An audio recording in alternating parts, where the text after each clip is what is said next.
Muito bom dia a todos, bem-vindos, encarnados e desencarnados.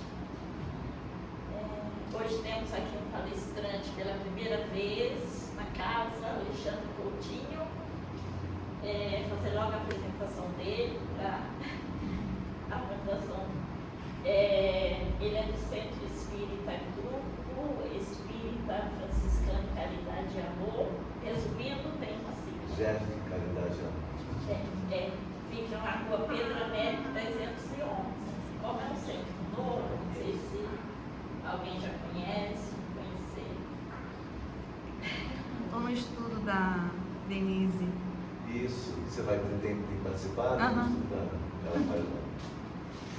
Então, vamos fazer uma leitura de harmonização, para início do nosso trabalho desta manhã. O livro é Fonte Viva, na psicografia de Francisco Cândido Xavier, pelo Espírito Emmanuel.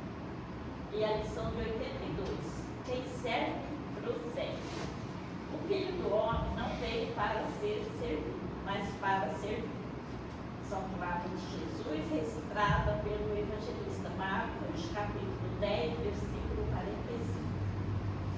A natureza, em toda parte, é um laboratório divino que elege o espírito do serviço por processo normal de evolução. Os olhos atilados observam a cooperação e o auxílio nas mais comezinhas manifestações dos reinos inferiores. A cova serve a semente enriquecerá o homem. O vento ajuda as flores, perguntando-lhes os princípios de vida. As flores produzirão frutos abençoados, os rios confiam-se ao mar, o mar faz nuvem fecundante. Por manter a vida humana no estágio em que se encontra, milhares de animais morrem na terra, de hora a hora, dando sangue e carne a benefício dos homens. Infere-se de semelhante luta que o serviço é o preço da caminhada libertadora ou santificante. A pessoa que se habitua a ser invariavelmente servida em todas as situações não sabe agir sozinha em situação alguma. A criatura que serve pelo prazer de ser útil progride sempre e encontra 1000 recursos dentro de si mesmo na solução de todos os problemas. A primeira cristaliza-se, a segunda desenvolve-se. Quem reclama excessivamente dos outros por não estimar a movimentação própria na satisfação das necessidades comuns, acaba por escravizar-se aos servidores, estragando o dia quando não encontra alguém que lhe ponha a mesa. Quem aprende a servir, contudo, sabe reduzir os embaraços da senda, descobrindo trilhos novos. Aprendiz do Evangelho, que não improvisa a alegria de auxiliar os semelhantes, permanece muito longe do verdadeiro discipulado. Porquanto, companheiro fiel da Boa Nova, está informado de que Jesus veio para servir e desvela-se a benefício de todos até o fim da luta. Se há mais alegria em dar que em receber, há mais felicidade em servir que em ser servido. Quem serve, prossegue.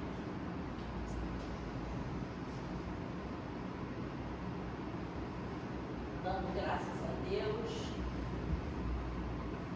por essa mensagem, agradecemos ao Senhor da vida, a Deus nosso Pai, de infinita bondade e misericórdia, nesse momento de reflexão, de recolhimento, que levemos os nossos pensamentos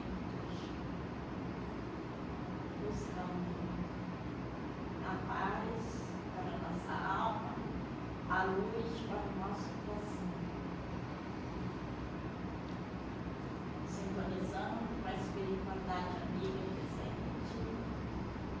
para que o nosso entendimento, nesta manhã, possa movimentar a nossa alma, o nosso coração, no trabalho, olhando aos amigos espirituais, para o nosso irmão Alexandre, que ele possa ser incluído, assistido e envolvido pelos amigos aqui presentes. Graças a Deus. Muito obrigada, Senhor. O Alexandre vai falar sobre recomeçar com Jesus. Então, bom dia a todos. Bom dia.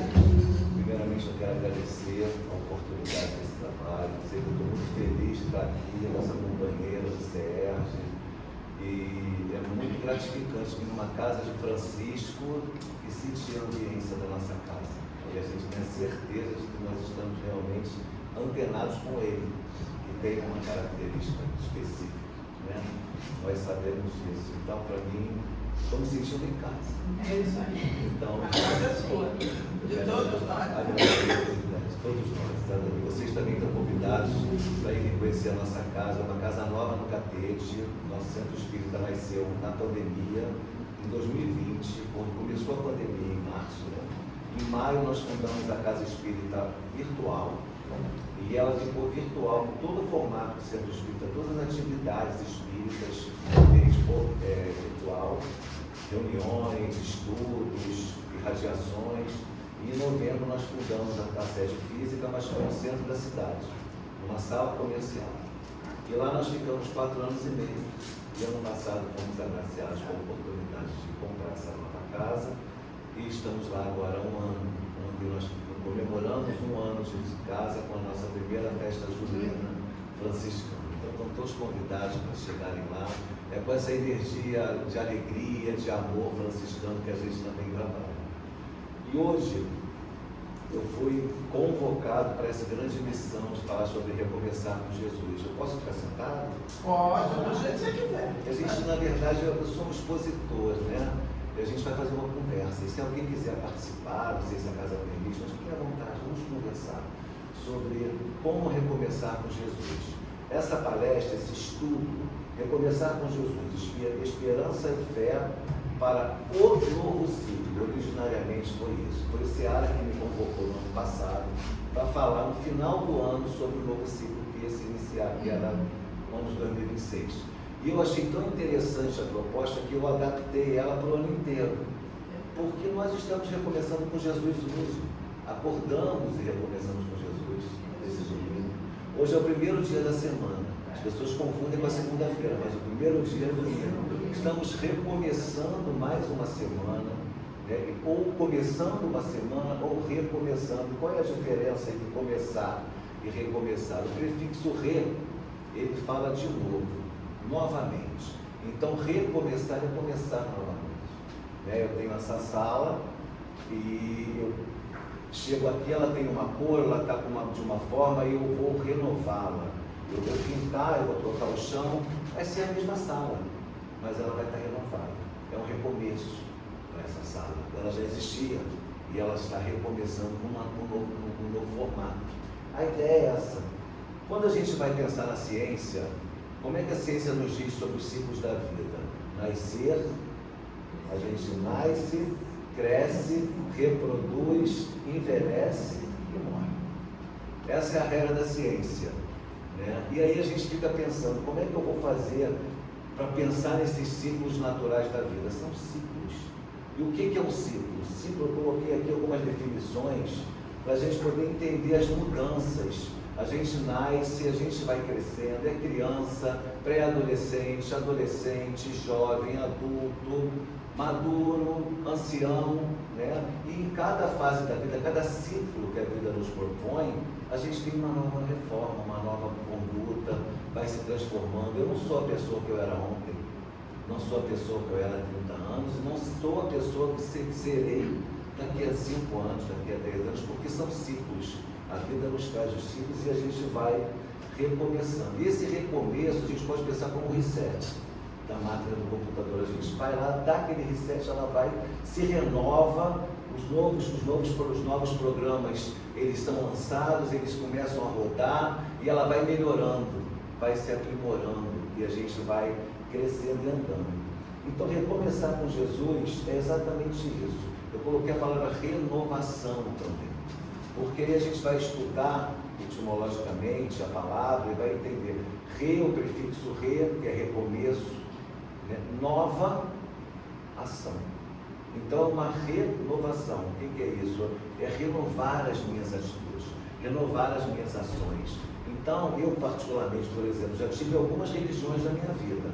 Já fui católico, eu acho que a maioria aqui deve ter nascido em berço católico, né? Católico, já fui umbandista, já fui candomblecista. Em todas elas eu me iniciei. Eu sou iniciado no candomblé, só que há muitos anos afastado, e me encontrei aqui, no Espiritismo. Aí você vai perguntar, e aí? E aí que eu trago um pouco de cada uma delas para mim. E aí que eu tenho um diálogo interreligioso, porque eu conheço a essência ali de todas aquelas religiões e todos os caminhos vão levar ao Pai. Então não tem o certo e o errado, tem a conduta ética e a conduta moral. Aqui a gente já vai começando a convergir para Jesus, né? A gente já vai sutilmente caminhando. Um ciclo define, eu coloquei aqui, uma série de fenômenos que se repetem em uma ordem determinada. Esse é um ciclo. Então, uma fase, um período, uma etapa, uma sequência, um circuito. São sinônimos da palavra ciclo. Ciclo. Então, agora a gente vai para duas citações evangélicas. Falando dos ciclos, aí a gente vai entrar no Evangelho para entrar também na doutrina espírita. Duas citações. Aquele que não nascer de novo, vai ser de novo. Olha as palavras, não é nascer, é de novo. Tem que nascer de novo, não verá o reino dos céus. Jesus falava isso e quem registrou foi João, em seu Evangelho, capítulo 3, versículo 3. E um convite do Cristo: vinde a mim, vós que estáis aflitos e cansados, e eu vos aliviarei. Mateus, capítulo 11, versículo 28. Então, o recomeço, meus amigos, para nós espíritas não é uma mágica. O recomeço é uma oportunidade evolutiva baseada na reencarnação e na misericórdia de Deus. Aí agora a gente vai entrar na essência do que a gente quer conversar, para a gente refletir sobre essa renovação, esse recomeço, à luz da doutrina e à luz do Evangelho de Jesus. Porque dizer que você é espírita, cristão, chega a ser redundante, né? Porque o Evangelho, ele é a essência, a base do espiritismo. Então eu não preciso dizer, se eu sou espírita, eu sou cristão. Então eu sou evangélico. Está tudo certo. E assim a gente vai conversando, brincando com as palavras e se inserindo no mundo. Por exemplo, eu trabalhei muitos anos na capelania do INCA 4, lá em Vila Isabel, aquele INCA de cuidados paliativos. Fiquei muitos anos trabalhando lá. Eu até tenho acesso ainda, mas nesse momento não estou conseguindo montar uma equipe para esse trabalho, mas eu pretendo no futuro fazê-lo. E ali a gente falava todas as linguagens. Então, se você chegar para um evangélico e disser para ele que você é espírita, ele vai achar que você é macumbeiro. Nada contra o macumbeiro, cada um faz as suas práticas, seus rituais, mas não, o espírita não é. Ele é espiritualista, mas ele é espírita. A diferença é muito grande entre ser espírita e ser espiritualista, justamente porque o espiritismo é calcado no Evangelho de Jesus. Então nós somos dois espíritas cristãos. E aí a gente vai pensar nessa questão de progredir com Jesus, caminhar com Jesus, e a gente pensa no objetivo da reencarnação. Qual é o objetivo da reencarnação? Questão 132 do Livro dos Espíritos. E o objetivo, vocês podem depois ler com calma, é uma resposta longa. Kardec pergunta qual será o objetivo da reencarnação. E, resumindo, Deus põe a encarnação, impõe a encarnação com o objetivo de promover o progresso individual e o melhoramento progressivo da humanidade, convidando-nos a ser co-criadores. É nesse momento que nós somos co-criadores. Nós somos convidados compulsoriamente, as reencarnações são compulsórias, a nos renovarmos através da experiência, desse momento que a gente está vivendo aqui. E a gente pode fazer essa experiência da maneira que a gente quiser, mas a necessidade da reencarnação, o objetivo é esse. E qual é a necessidade? Aí você vai lá no Evangelho segundo o Espiritismo, no capítulo 4, item 25. São Luís explica para a gente. Esse capítulo tem como título: Ninguém poderá ver o reino de Deus se não nascer de novo. Nas instruções dos Espíritos, São Luís fala sobre a necessidade da encarnação. Ela é necessária para o nosso progresso, porque é aqui que a gente vai viver as experiências, aqui que a gente vai viver as tentações, entre aspas, as nossas tendências, né? E aqui a gente vai poder saber. Como é que eu posso saber se eu vou me entender bem com ela? Se eu soubesse o que eu fiz com ela no passado, se eu não tiver tido uma experiência com ela, como é que eu vou ter? Eu tenho que desconhecer. A gente tem que se conviver. E essa convivência vai trazer conflitos, vai trazer dissonâncias e concordâncias, vai trazer amor, vai trazer vários sentimentos. E é a partir dessa experiência humana, quando eu vou me humanizando a partir do outro, da relação com o outro, é que eu começo a progredir. E como é que eu vou saber que eu sou egoísta, se eu morar sozinho, lá no alto da montanha, ninguém mexer em nada que é meu? Agora, vai lá em casa, abre meu armário, mexe nas minhas coisas para você ver só como é que a gente vai ficar. A gente não vai se entender, né? Aquela brincadeira que a gente fala de marido e mulher. A pessoa, eu já te falei que eu detesto que deixa a toalha em cima da cama molhada, porque a pessoa deixa a toalha em cima da cama molhada. E aí você tem que conviver com aquilo, tentar se relacionar com aquilo. Nesse momento, eu me lembro, semana passada, retrasada, eu vi um estudo feito pela Ana Teresa, do Tarefeiros, e ela fala sobre justamente a dificuldade da gente lidar com o outro, porque nós temos muitos eus dentro de nós. Se nós já vivemos centenas de reencarnações, quantas personalidades nós já adquirimos? Hoje a minha personalidade é Alexandre, mas não é única. Eu tenho outras também, que estão aqui guardadas na minha memória integral e que vira e mexe.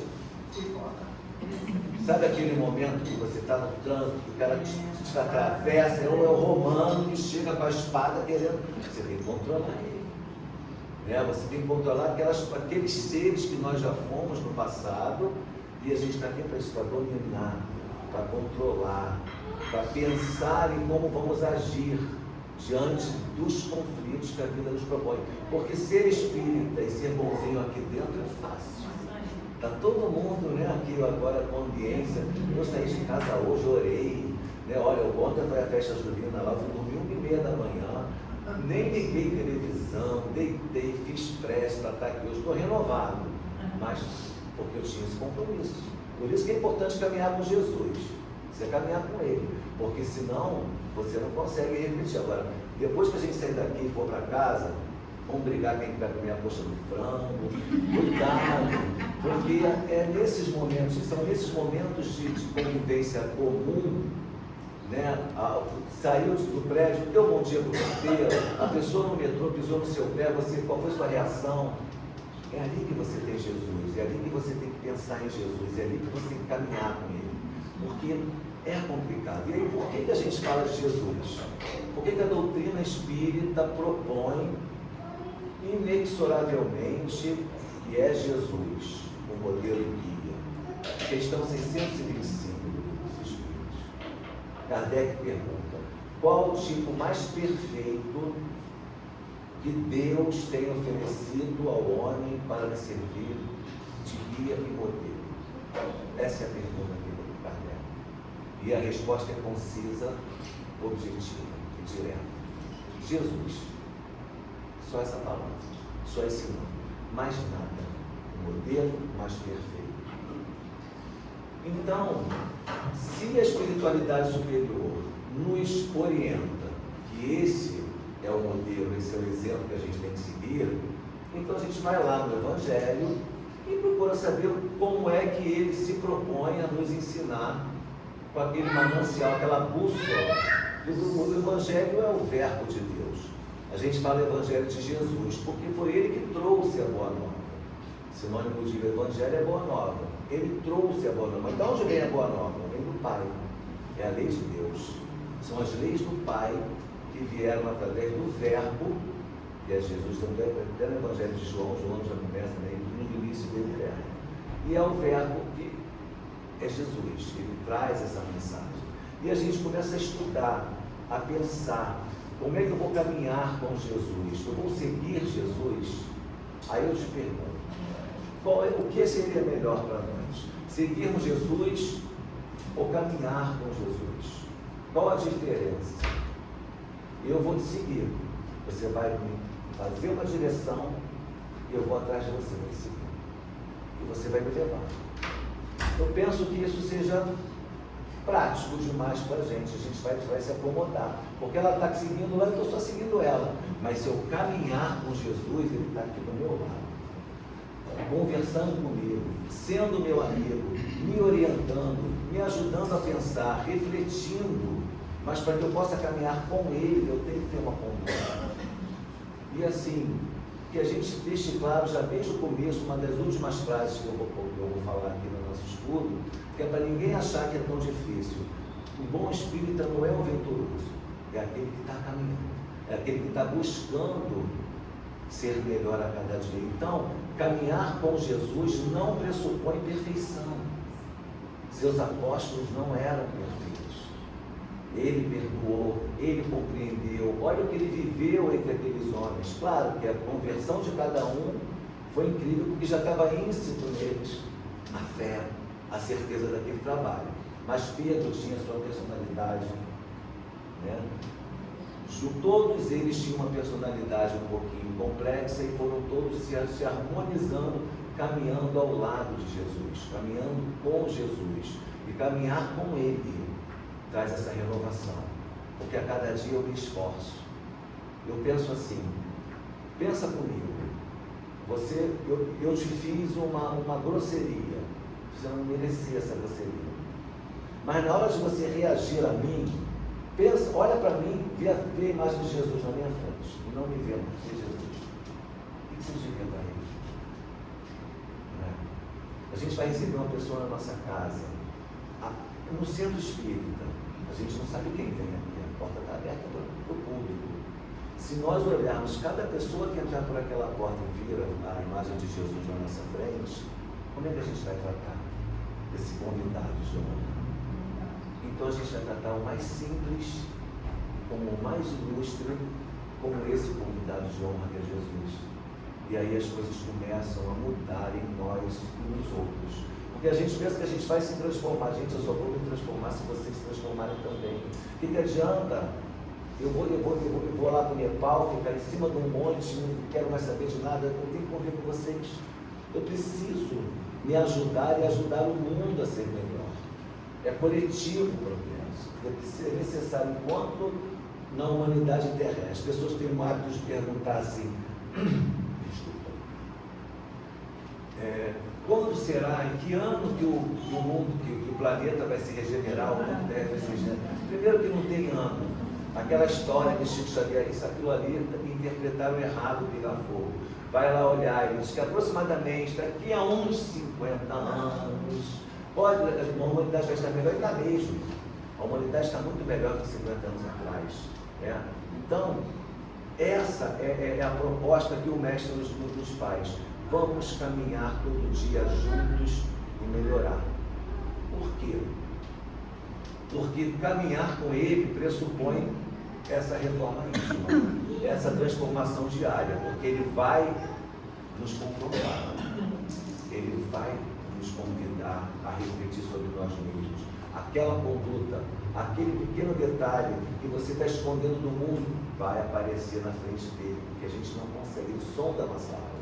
É muito mais difícil. Eu diria que poderia ser fácil caminhar com Jesus, mas talvez não seja. Porque caminhar com Ele pressupõe uma reforma íntima, uma mudança de paradigmas, de valores. que a gente tem que fazer.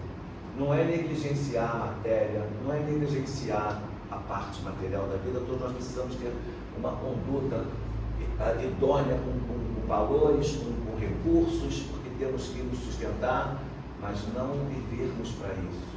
Não sermos 100% integrados à vida material. Nós temos 7 dias na semana, 24 horas por dia. E quanto tempo a gente dedica à doutrina? Quanto tempo da nossa semana a gente dedica ao Espiritismo, ao Evangelho, à reflexão, àquela conduta que Santo Agostinho nos propõe a cada dia, refletirmos sobre nós mesmos, o que eu fiz hoje o dia inteiro, e tudo que eu fiz, se eu tiver magoado você, se eu tiver ferido você, se tiver a oportunidade de refazer minha rota, devo fazê-lo, a gente não faz. Mas poderíamos começar. Eu costumo brincar e falar assim, a gente tem que ter ambição espiritual. A gente ambiciona um carro novo, um apartamento, uma viagem maravilhosa para a Europa, uma vida financeira tranquila, e tudo isso que a gente ambiciona, que a gente gasta quase com a existência inteira, não vai conosco, enquanto espíritos imortais. Né? Mas esse momento aqui vai. O nosso estudo vai conosco. Os meus diplomas não vão comigo, mas o que eu aprendi para adquiri-los vai. André Luiz chega no mundo espiritual, ele é um grande médico aqui no Brasil, né? Uma personalidade, não vou dizer nomes porque é especulação, cada um acredita no que quiser, eu tenho as minhas convicções, mas as minhas não são da doutrina. Então eu não tenho que estar aqui falando de mim, e sim da doutrina. Então só digo que o André Luiz foi um médico. Mas quando ele pede para trabalhar no Hospital Nosso Lar, quem orientou isso para ele? Você não pode ser médico aqui. Ele foi ser faxineiro primeiro, na cidade, não é?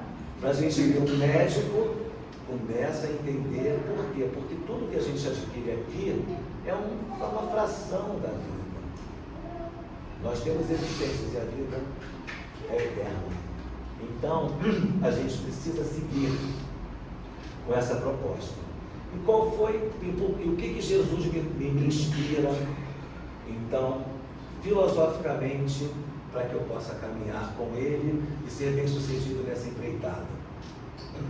Ele deu exemplo de amor, Ele deu exemplo de perdão, Ele deu exemplo de humildade, esperança, fé. O primeiro exemplo que Jesus dá é a humildade quando Ele vem na manjedoura.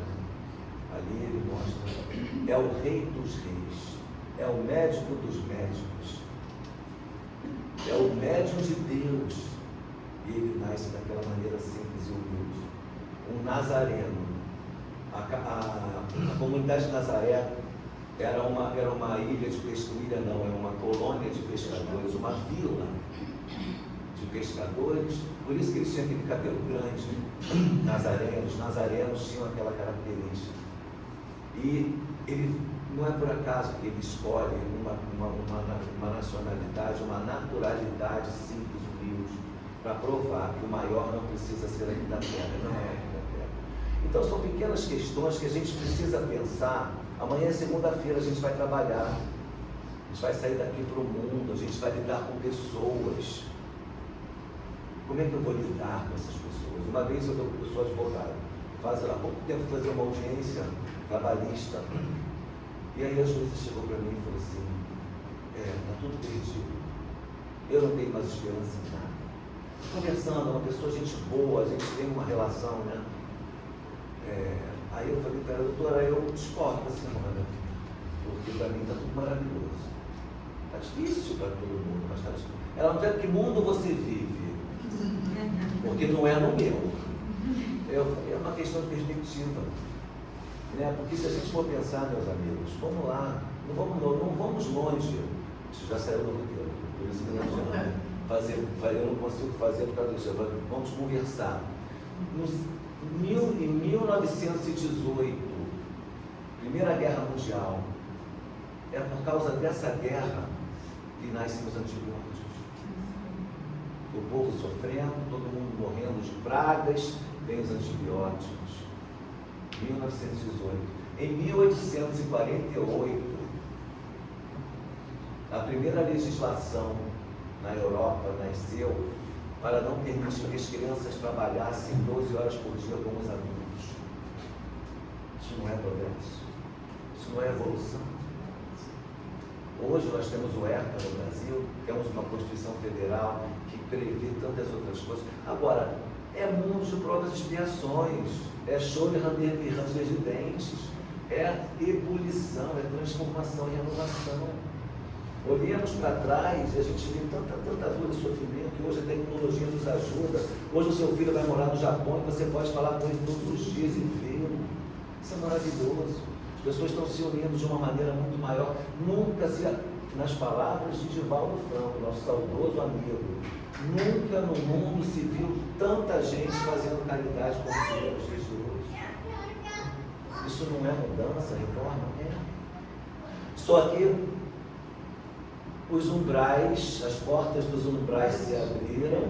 Não é? Chico Xavier disse, não sei em que momento, mas o pessoal da mais antigo pode me ajudar aqui, na década de 40 aproximadamente, ele diz que os umbrais iriam se abrir, as portas dos umbrais, pela misericórdia divina, para dar uma última oportunidade àquelas almas renitentes do mal, no erro, a poderem permanecer no mundo que vai se regenerando. Então, tinha que acontecer o que está acontecendo, infelizmente, mas poderia não ter acontecido. Mas essas almas que hoje decapitam pessoas, essas almas que hoje cometem feminicídios, atrozes, crimes contra crianças, são espíritos que vão ter uma nova oportunidade, mas não mais aqui. Porque aqui agora é necessário. Qual é a diferença entre o mundo de provas e expiações quase regenerado e o mundo regenerado? Aqui a gente ainda tem uma tendência e muitos ainda praticam o mal. No mundo regenerado ainda vai haver uma tendência, mas as pessoas não vão mais praticar os males que nós praticamos hoje. A gente vai descansar um pouquinho dessas refregas da vida, respirar fundo, mas ainda não é um mundo ditoso, ainda tem sofrimento, mas não vão ter as expiações que nós temos hoje. Não vai mais haver tanta coisa como está acontecendo agora. Então, para que essa transformação seja feita, é necessário separar o joio do trigo. E é o momento que a gente está vivendo. Então, é um momento de progresso. Quem está no comando dessa nau é Jesus. Se ele está no comando dessa nau, como é que alguma coisa pode sair errada? Não está saindo nada errado. O que está acontecendo é necessário acontecer porque os véus estão caindo, as faces estão sendo mostras, porque o mundo precisa se transformar. Enquanto humanidade, nós precisamos nos humanizar. Para que nós cheguemos à angelitude, temos que ser humanos antes. É como galgar uma escada. Para chegar no cume, você tem que passar pelos degraus, pelos do meio, para chegar àquela em cima. E esses degraus são a humanização. Nós estamos aqui para nos humanizar, porque nós esquecemos isso ao longo do nosso progresso. Nós fomos criados simples e ignorantes, nunca tivemos o mal como essência. O ser humano não tem o mal como essência. Senão Deus não seria perfeito, Ele não criou o mal. Quem criou o mal fomos nós. Deus só criou o que é bom. O que é de ruim são as nossas condutas, são as consequências dos nossos atos. Por isso, as reencarnações, para que nós tenhamos sempre uma oportunidade de nos renovarmos. E aí é que começa o grande barulho. Eu preciso ter o quê? Fé. Para poder ter a certeza de que vai dar tudo certo no final.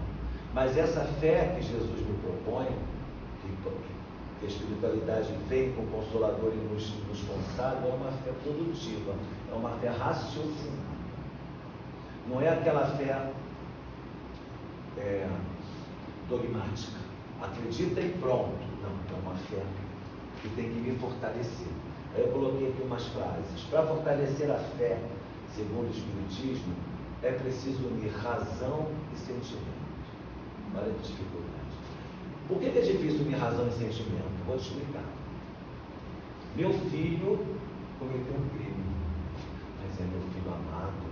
Eu conheço desde que nasceu, foi só uns deslizes. Mas o filho dela é um delinquente, precisa ir na cadeia, merece sofrer. Que absurdo, sua mãe ou sua mãe, a culpa é da mãe, né? Não é nem do pai. Nós vivemos numa sociedade patriarcal que tudo é culpa da mãe. Mas se eu estiver progredindo com razão e sentimento, eu vou chegar para o meu filho e falar: você precisa se reajustar. Eu posso ter errado em alguma coisa, mas se você já tem 25 anos, você já é um homem, a culpa não vai ser minha. Eu já te criei. Se eu estou com a minha consciência limpa, eu dei uma criação adequada, o que você fizer a partir de agora é a consequência sua. Então eu vou ter que convocar a lei também para você, que é meu filho. E aí eu estou começando a usar a igualdade e a equidade. É diferente uma coisa da outra. A gente vai trabalhando isso. E aí eu vou transformando os meus ensinamentos, os ensinamentos da doutrina e do Evangelho em ações coerentes. Adianta eu estar aqui agora com vocês conversando na casa de Francisco de Assis e passar ali pela rua e olhar uma pessoa em situação de rua e xingar e dizer: você é um vagabundo, não quer trabalhar? Que direito eu tenho de julgar aquele ser humano? Qual é o papel que Francisco faria? Já que eu sou um franciscano, qual é o papel que Francisco faria? Se ele visse alguém caído ali, certamente era por ele. O maior medo que Francisco de Assis tinha era da hanseníase, naquela época alemã. E no momento da sua conversão ele abraça a hanseníase e ali ele entende Jesus, ali ele desperta para Jesus e ele enfrenta o maior medo dele daquela encarnação. E a gente está enfrentando os nossos maiores medos? Como é que nós estamos vivendo? Porque se eu tiver Jesus do meu lado, eu vou transformar os meus ensinamentos, esses que eu estou recebendo, em ações coerentes. Aí eu vou reequilibrar os meus centros de força. Por que os centros de força? Porque aqui está o chakra cardíaco, sentimentos e emoções. Aqui está o coronário. Se eu não estiver coadunado com eles, eu não estou alinhado. Gente, alinhamento de centros de força é conduta. É atitude e ação. As pessoas não precisam deitar numa maca e ficar levando. Não, é só você alinhar, ó, razão, sentimento e o que eu falo. Eu vou pensar, eu vou sentir e eu vou falar. Eu não posso sentir, vai pensar no mal, sentir o bem e falar o... Tem que estar alinhado. E isso é difícil. A fé me ajuda nisso. Aí a gente vai recorrer agora ao capítulo 19 do Evangelho segundo o Espírito. Eu falo demais, tá vendo? Está toda a página 3, eu trouxe 5. Vamos lá. A fé remove montanhas. É esse o capítulo 19, que é muito legal da gente também dar uma estudada, dar uma lida. Aí a gente vai pensar assim: mas nós estamos muito distantes ainda de alcançarmos essa fé que Jesus aludiu quando ele falou essa frase. Mas Kardec nos ajuda a pensar. E ele fala o seguinte: a fé sincera e verdadeira é sempre calma. Confere a paciência que sabe esperar, porque estando apoiada na inteligência e na compreensão das coisas, tem certeza de chegar ao fim. Como é que eu vou ter certeza de que eu vou acertar o alvo? A minha conduta hoje. Eu não posso mudar o meu passado. O futuro não chegou. Excesso de passado, depressão. Excesso de futuro, ansiedade. Presente, conduta ativa que pode transformar. Como eu quero estar daqui a 10 anos. O que eu estou fazendo hoje para estar daqui a 10 anos? Eu quero fazer aquele doutorado, queria muito chegar àquela outra. Já tentou?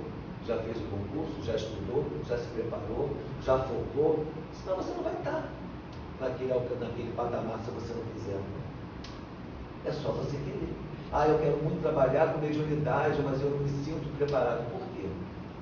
Você vai na casa espírita, você lava banheiro, você cuida das coisas, você enche copinho de água fluidificada, você está lá sempre. Você vai se transformando, vai se lapidando, eles são maravilhosos. A espiritualidade, ela é generosa demais, ela nos recebe como nós somos, imperfeitos. Nós precisamos fazer a nossa parte. E isso é fé.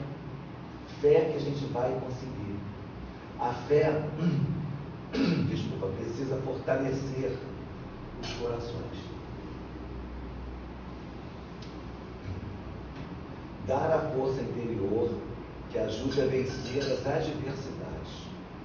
Nesse sentido, o conhecimento é fundamental. E Jesus diz: conhecereis a verdade e ela vos libertará. Então é estudar, é ler, é refletir, é pensar, é trabalhar na caridade. Quer desenvolver empatia? Vai lá trabalhar com a gente no projeto Um Caminho. Conhecer famílias que chegam lá com 4, 5 filhos e a moça pergunta assim: senhor Alexandre, o senhor tem uma panela? Que eu estou cozinhando na lata. Todo mundo aqui tem panela sobrando, tenho certeza disso, que não usa mesmo. Tem gente cozinhando na lata. E você não precisa ir lá, então, se você não se sente ainda fortalecido para ver essa dor tão de perto. Traz para a gente que a gente tem uma equipe lá que vai fazer isso. Vai acolher, vai abraçar, com todo amor e carinho. E vai dar tudo aquilo que estiver ao nosso alcance para minimizar a dor do outro. Não é entrar em processo de dor e sofrimento, é ajudar. Porque aí eu vejo aquela criatura e eu me coloco no lugar dela. Se eu conseguir tentar me colocar no lugar dela, eu estou desenvolvendo empatia. Será que eu gostaria de cozinhar na lata? Ah, mas eu não tenho nada com isso, é problema do Estado, não. É problema também nossa sociedade civil. Nós somos corresponsáveis pelo processo de educação, de habitação, de tudo. Precisamos ser honestos. Nosso FGTS é utilizado o tempo todo para poder contribuir para enriquecer o planeta, o país, aliás, o nosso Brasil. Nós estamos aqui agora contribuindo com o progresso, através de uma eletricidade que a gente está usando, que a gente vai pagar. Se fizer gato, não está pagando. Mas se pagar, está ajudando. Entendeu? Esse é o processo. Kardec tem uma máxima: fé verdadeira só é aquela que caminha passo a passo com a verdade em todas as épocas da humanidade. Meus amigos, momentos difíceis nós vamos passar. Jesus, que era o perfeito, que não tinha conduta equivocada, não tinha que se reajustar com nada, ele encarna, ele não reencarna. É muito importante a gente entender isso. E ele passou pelo Calvário para nos dar o exemplo. Por que nós, quando estamos passando pelo nosso Calvário, achamos que Deus nos abandonou, eu não mereço? E olha, eu estou aqui sentado, conversando com vocês, não me admirem, porque eu sou só um trabalhador. Certamente, talvez mais vendedor do que vocês. Por isso que eu estou falando, porque tudo que eu estou falando é para mim. Primeiro para mim, o ouvido, que está mais próximo da minha boca, é o meu, e o dela aqui. Então, pode falar. O trabalhador nosso que está mais aqui, ele fala sempre isso para a gente. O que você fala, primeiramente é para você, para o povo que está perto do seu ouvido. Porque se a gente abraçar o que a gente está perdendo. Exatamente, porque senão o que adianta? Aí a gente vai lá no Voltei, né, naquele livro maravilhoso, que conta a história de um grande espírita que falou tanto, fez tanta coisa boa, e ao final chegou lá do outro lado sem a luz necessária. Por quê? Porque ele ensinou todo mundo, mas não aprendeu. Então, a doutrina espírita tem vários estudos, vários livros que são subsidiários, porque o importante, a nossa espinha dorsal é o livro dos Espíritos, e o Pentateuco kardeciano tem que ser a nossa base de tudo, mas várias ramificações saíram ao longo desse último século, desses últimos 2 séculos, sobretudo o século XX, com Chico, com Divaldo, com tantos outros espíritos maravilhosos que vieram trazer a doutrina mais trabalhada, Joana de Ângeles, para a gente poder entender. Momentos difíceis edificam a fortaleza do ânimo nas almas que buscam se elevar. E isso não é masoquismo, isso é compreensão. Por que eu acho que eu não vou sofrer se eu já compreendi que eu sou devedor do meu próprio passado, das minhas condutas equivocadas? O que acontecer comigo é necessário, porque quem comanda a minha vida é Deus. Quem está no barco, no comando do barco é Jesus. Então, se algum infortúnio me visitar, a dor me visitar, um infortúnio, qualquer outro material que seja, alguma coisa para eu aprender. A vida, ela é didática.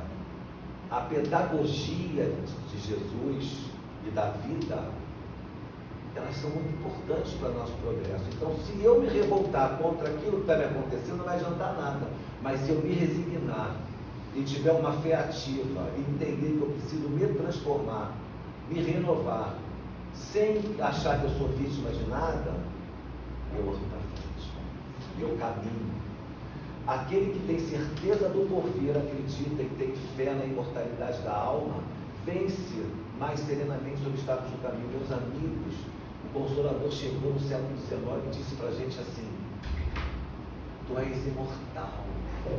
Seus queridos antepassados vão te rever quando você partir também. Ninguém morreu. Está todo mundo se renovando, é nova vida, são novas dimensões. O que perece é a carne, desagregação de moléculas. A morte, vamos falar bonitinho, tirar a palavra morte. Minhas moléculas vão se desagregar quando eu desencarnar. E eu saio daqui. Aí eu sei que ninguém quer também sair ainda, eu também não quero. Uma risálida que sai e vira borboleta. Não quero virar borboleta agora. Posso ficar mais alguns anos aqui que está legal. Mas temos que entender que esse momento vai chegar. E a gente está se preparando para ele. A gente sabe, a gente tem certeza na nossa fé que a gente não vai morrer. Que a gente vai continuar vivo. Aí é que está. As dores estão crescentes, muitos amigos com doenças graves, muitas pessoas com problemas econômicos. A hora de aprendizagem, meus irmãos e testemunhos, não é regresso. A humanidade não vai regredir. Segundo a doutrina espírita, a gente só anda para frente. A gente não anda para trás. A gente pode estagnar. Aí é problema nosso. Estagnar como? Na revolta, na mágoa, no orgulho, na vaidade, no egoísmo. Tudo isso está aqui. Mas regredir, não. Por isso que quanto mais é dado, mais será cobrado. Que quanto mais consciência eu tenho, amplitude de consciência, mais eu preciso aplicar isso em mim, na minha vida. Companheiros disseram para mim: meu Deus do céu, que loucura, depois dessa festa você foi arrumar esse estudo amanhã. A gente já estava marcado muito antes, está tudo bem. Estou aqui, estou feliz de estar aqui, está tudo bem. Por quê? Porque eu sei que eu já perdi muito tempo, né?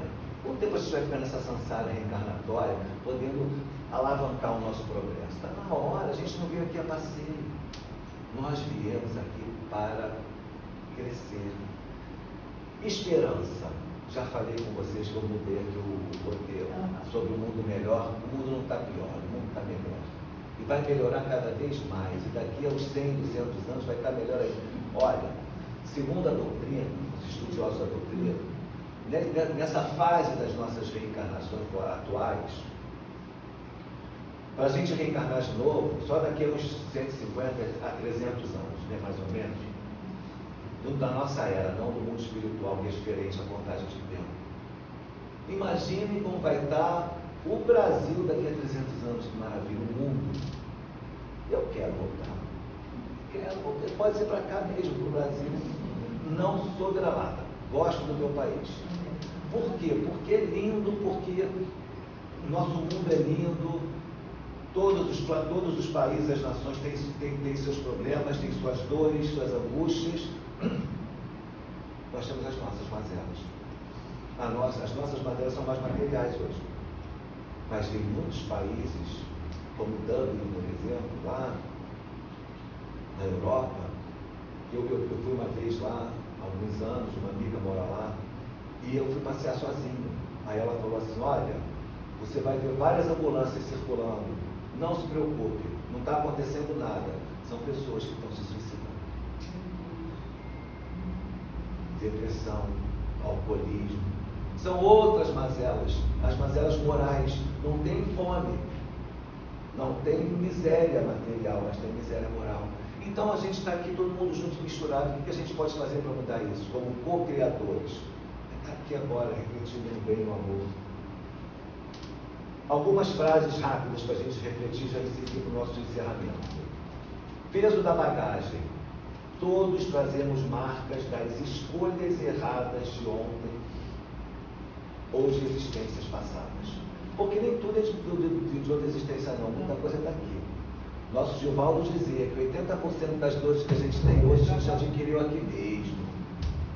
A pessoa vira diabética muitas vezes porque comeu açúcar demais. Tem um câncer de pulmão porque fumou e numa caipora. Sabe, vamos tentar também ajudar o nosso organismo a ser melhor, né? Nossas angústias, nossas raivas, nossas iras, a gente joga uma quantidade enorme de adrenalina, de cortisol no nosso sangue, isso envenena. Controlar as emoções, isso é para mim, tá? Controlar as emoções, porque não adianta também ficar aqui para você, raiva de você, mas com a carinha boa, não reagir, não. É não sentir, é não deixar te impregnar, é não deixar te contaminar. Isso é que é o grande desafio. Que não reagir, pode ser covardia. Estou com medo de você, porque não me bate. Não vou te falar o que eu queria. Já não estou nada me entender do mesmo jeito. A doutrina espírita nos diz o seguinte: a culpa traz estagnação, o arrependimento nos transforma. Não adianta ter culpa, remorso, é arrependimento. Olhar para si, errei, dei mole. Mas eu vou tentar conversar com ela. Estou arrependido do que eu fiz.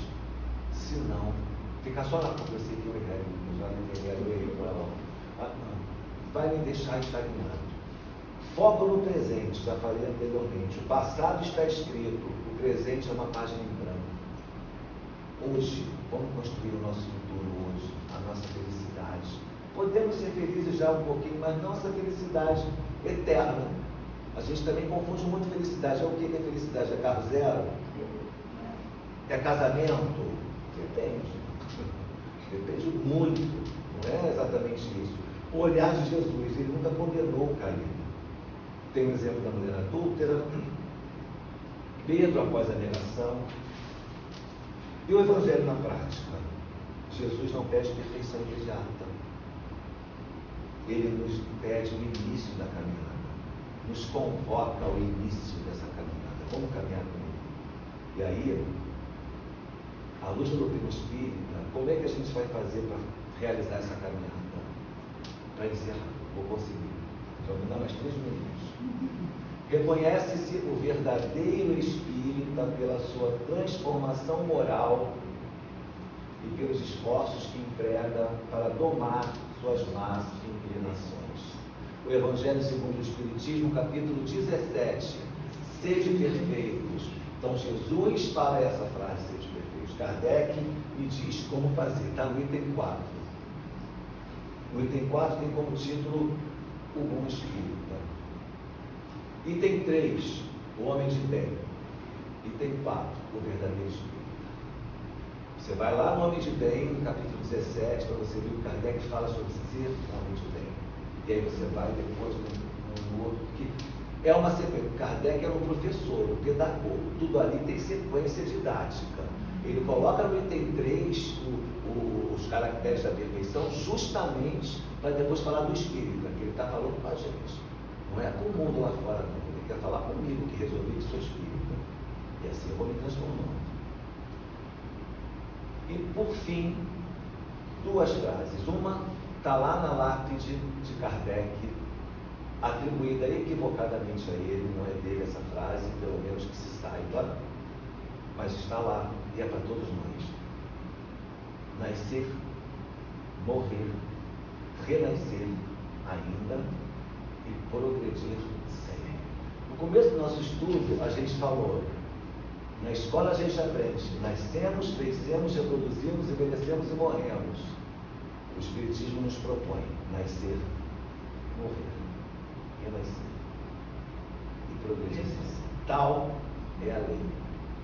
E nosso saudoso Chico, para encerrar o chave de ouro, embora ninguém possa voltar atrás e fazer um novo começo, qualquer um pode começar agora e fazer um novo.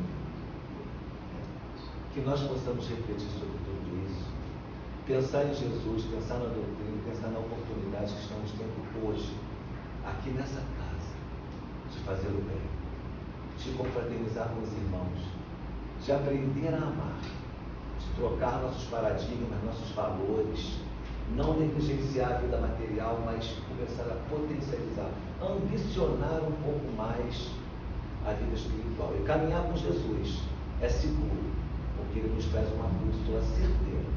Vários outros caminhos existem, mas essa bússola que Jesus nos propõe é fundamental. Jesus esteja conosco. Deus abençoe. Uau! Gratidão, Alexandre. Seja a primeira de muitas vezes. Volte. Falou bastante em caminho, né? Jesus diz: Eu sou o caminho, verdade e vida. Muita informação, muitos lembretes, muita reflexão, né? Famigradamente ao nosso coração. Jesus abençoe, vamos agradecer a oportunidade concedida a cada um de nós, nesta manhã luminosa, na casa de Francisco, relembrar